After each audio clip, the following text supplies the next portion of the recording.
तरी तुमच्या कामकाजामुळे राजकारणी सर्व गोष्टींमुळे तुम्हाला कुठेतरी पुसेगावचं मैदान करायला भेटलं, त्याबद्दल काय बोलाल?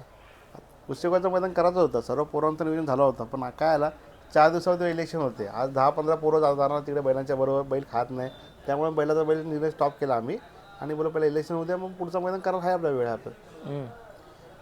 आता कसं काय नियोजन असणार पुढे? आता पुढचं मैदान चालूच आहे, सर्व बैलांचे पहिरे फिक्स झालेले आहेत आपले आणि हर एक मैदानामध्ये कुठलं नवीन नवीन धक्का देऊया आपण, लोकांना सरप्राईज देऊया काहीतरी नवीन काहीतरी. मित्रांनो, नेहमी लक्षात ठेवा, इथनं जेव्हा फोन फिरतो ना तेव्हा बरेच सूत्र हालतात इथनं. काय नाही, असं काय नाही, आपलं फक्त एवढं ते बैलाचा नियोजन चांगला झाला पाहिजे, बैल गुलात राहायला पाहिजे, आपल्याला हीच इच्छा असते. दुसरी इच्छा काय पाहिजे माणसाला?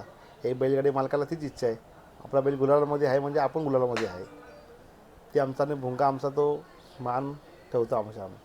नक्कीच ना. काय आला आता एक बरेच झाले, तुम्ही झाले, मिलिंद दादा झाले, एक 2-3 महिने मैदानात जवळपास नव्हतेच, म्हणजे कुठेतरी एक मैदानात कमी भास होती त्यांची. नाही, आणि आज हा जो आमच्याकडचा इलेक्शन जो होता ना, तो तर सुरक्षित इलेक्शन होता. कारण की काय जनसंपर्क जास्त असल्यामुळं माणसांना आम्ही सोडू शकत नव्हतो, त्यांच्याबरोबर राहणं गरजेचा असतो. कारण की आमची जी लोकं आहेत, इथली जी लोकं वाड्यातली सगळे आमच्याबरोबर मिळून जुळून लोकं आहेत आणि त्यांचं म्हणणं की त्यांच्याबरोबर असलं की ते पण कामं करतात, आपण म्हटलं कामं करतो आणि हे कामाचं उत्तर लोकांनी दिलेलं आहे आपल्याला आणि आपली जी सीट आहे आज भरघोस मताने विजय झालेली आहे. नक्कीच ना. आणखी काय मला या बैलगाडी क्षेत्राबद्दल तुम्ही अपडेट द्याल, कसं काय आणखी धावणीमध्ये वाढ वगैरे काय? आता भुंगा जो पळतो आहे त्या स्पीडचा वासरू आम्हाला भेटणं मुश्किल आहे, पण भविष्यामध्ये ती स्पीडचं वासरू घ्यायचा प्रयत्न करेल आणि 100% ह्या नवीन वर्षामध्ये नवीन खरेदी असणारी 100%. भुंगाचं भविष्य काय सांगाल? भुंगाचा विषय खूप फ्युचर चांगला आहे, कारण की अजून तर 2 वर्ष भुंगासारखा स्पीड कमी करत नाही आणि चांगली स्पीड लावणार सध्या बैल. नक्कीच ना. त्या दिवशी ना आम्ही एक तुमची जपानची व्हिडिओ बघितली, जपान चालताना, त्याबद्दल खूप जण म्हणजे चर्चा होत होती का एवढा शरीरयष्टी असलेला बैल त्यावेळेस कसा असेल दिसायला?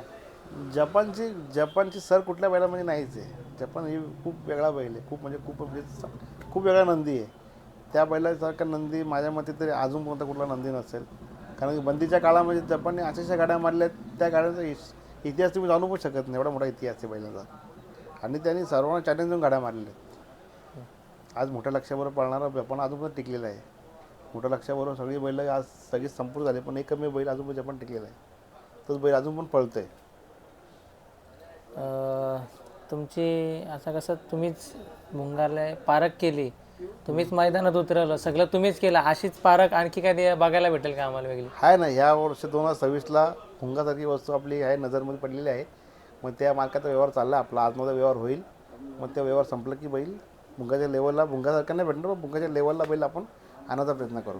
नक्कीच ना. म्हणजे त्याच्याच पावलावरती पाऊल ठेवून कुठेतरी या क्षेत्रामध्ये तुमचं नाव जपून ठेवणार. बैल असंख्य आहेत, बैल खूप आहेत, सगळे नंदी पळतात आहे, पण मला असं करून बैल पब्लिकचा आवडतो. पब्लिकचा बैल पळतो ना तर लोकांचं बघण्याचा दृष्टिकोनच वेगळा असतो. त्या पब्लिकच्या बैलाची मजा येत नाही बैलाला. हातला बैलाचं काम, पण माणसं जे समोरून बैल पळणारा बैल तो बैल एकमेव बैल असतो. नक्कीच ना. ना मुंबई म्हटलं तर पब्लिकचाच बैल जास्त करून जास्त हे होतं. माझा आवडता खेळ मुंबईचाच आहे. आमचं पूर्ण मुंबईचं नियोजन चांगला होतं, व्यवस्थित बैल गुलाल राहतो. कधी कधी कुठलं नियोजन फसतो, पण तरी पण बैल आपली जी धमक आहे पळण्याची ती पूर्ण करतो आणि माका गुलाल देण्याचा प्रयत्न करतो. नक्कीच ना. कुठेतरी ना मुंबईला ना कसं आहे, पब्लिकच्या बैलाला ना नियोजन करायला जास्त टेन्शन नसतो. तेच सांगतो तुम्हाला ना, बैल जेव्हा आपला पब्लिकली पळतो ना तर आपल्या आतले बैल असंख्य बैल असतात, त्यामुळं काय पहिला लगेच होतो, पहिल्याचं काय बंदिस्त येत नाही. पण असं एकमेव बैल भुंगा आजच्या तारखेमध्ये बैल असा एक दोन्ही खांदी पब्लिकला पळतो. ती गाडी कुठेही जाऊ मैदानात बैल 100% जमणार म्हणजे जमणारच. तो बैल कधी बिना गुलालचा घरी येणारच नाही. नक्कीच ना.